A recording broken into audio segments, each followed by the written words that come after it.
Hello, good morning, Lazy Day Cooking Club members. Hopefully that's my dogs.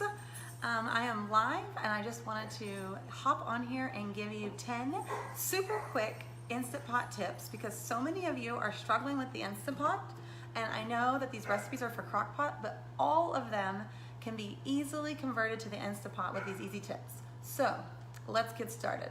Tip number 1. You can cook from frozen.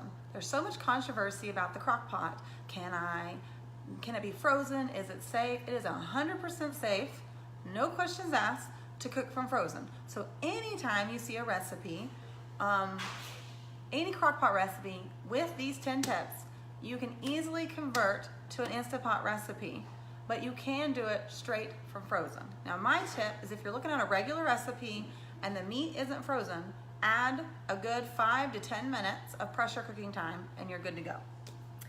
Tip number 2, you need liquid. So you've got to have, I always shoot for a cup to 2 cups of chicken broth, beef broth, or water. Okay, those are your main liquids. The Instant Pot has to have pressure or liquid to come to pressure. And if you don't have it, it's not gonna come to pressure and it's not gonna do its magic.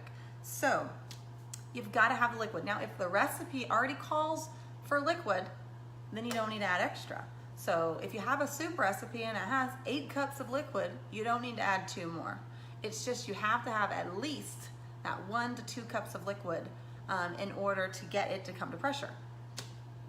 Tip number 3, don't overfill. Don't do it. So in your Instant Pot, it's gonna say, it has a little line, and it's gonna say a max fill. Listen to it. It's got to have that extra space. So all you got to do is don't go past that line. Most of the time you're not going to have that problem, but it's a good little tip to go over.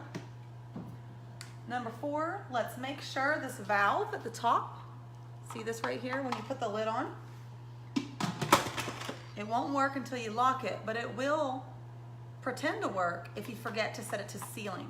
So you want this valve set to sealing, not venting. So anytime you're going to pressure, if you don't set it to sealing, learn from my mistakes, it's not ever gonna come to pressure and you're just boiling stuff in there. It's not gonna work. So make sure you set to sealing so that way it will actually come to pressure for you. Next tip. Okay, what do you do when the food isn't finished? So you set it for 25 minutes, you thought it was gonna be done, you open it up, and your meat isn't done. Quickly add the lid back on, set it back to sealing, and set the pressure for another 5 to 10 minutes. You're not gonna have to wait the full time for it to come back to pressure because it's already so hot in there. So it's really simple to easily come back to pressure, if your food isn't done. Let's see. Okay, another tip is, hold on, how long does it take to come to pressure? So we throw our chicken soup in here, we set the pressure for 25 minutes. Why does it take longer than 25 minutes? It has to come to pressure first before it actually is going to start the countdown, okay? So the average time is about 10 minutes for it to come to pressure once you hit the start button, okay? So give or take a few. So if you're wanting to have dinner ready in under an hour, and it's set for 25 minutes, you're good to go. So you always want to add the extra 10 minutes plus the time it's going to take you to get the pressure out, okay? Now, another tip that our reader actually gave us is set your pressure cooker to warm or saute while you're getting ready. What it's going to happen is, so let's say I'm going to do a freezer meal.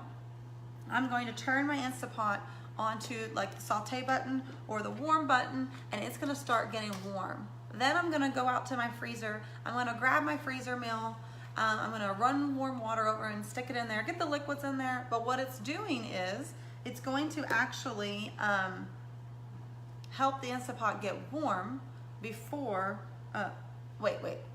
redo that. It's gonna help the Instant Pot actually start to get warm, so that way it's gonna be faster to come to pressure for you. So I hope that makes sense. So the idea is that it's gonna reduce that coming to pressure time for you, if you're in a hurry. So it's a little cute little tip.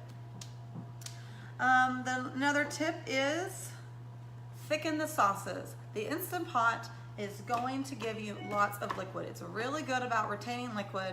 It's really, you like open it up and you're like, what happened? It's so liquidy. You're gonna wanna thicken the sauces. So if you haven't yet, watch my other video on how to thicken sauces. You can do it with cornstarch and you can do it with flour. It's super simple to do, but you can easily thicken your sauces in your Instant Pot, like in no time. Okay, let's talk the buttons. Use all of your buttons, okay?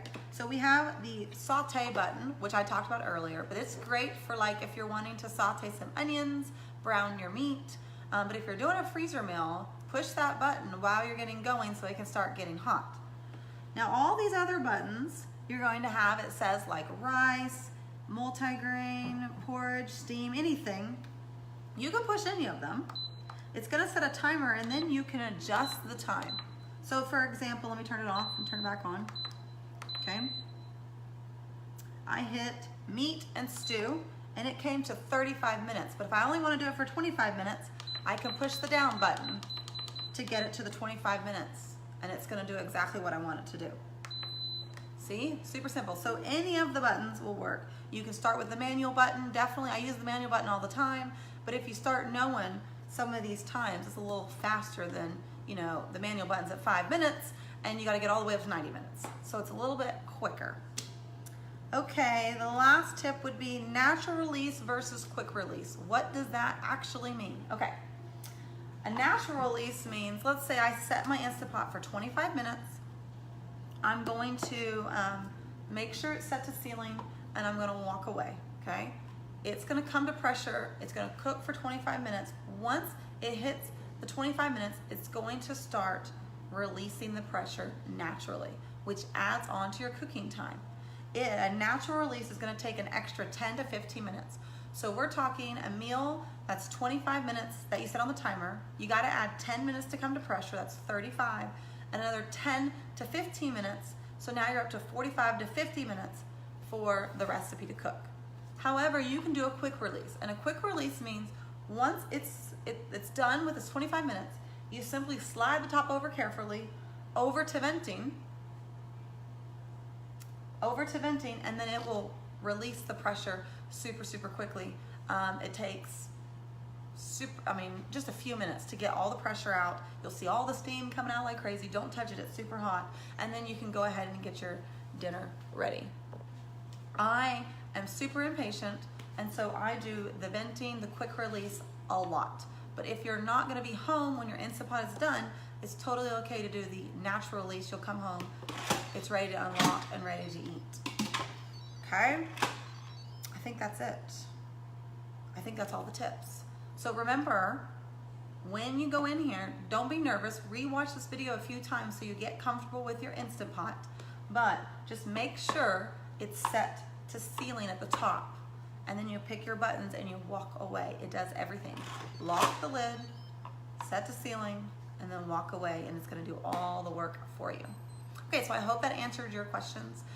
You can leave a comment and let me know if you have any other questions, but I hope this inspired you to purchase an Instant Pot or any electric pressure cooker if you haven't yet, and try some of these easy crock pot frozen meals in your Instant Pot. You guys have a great day. I will see you next time.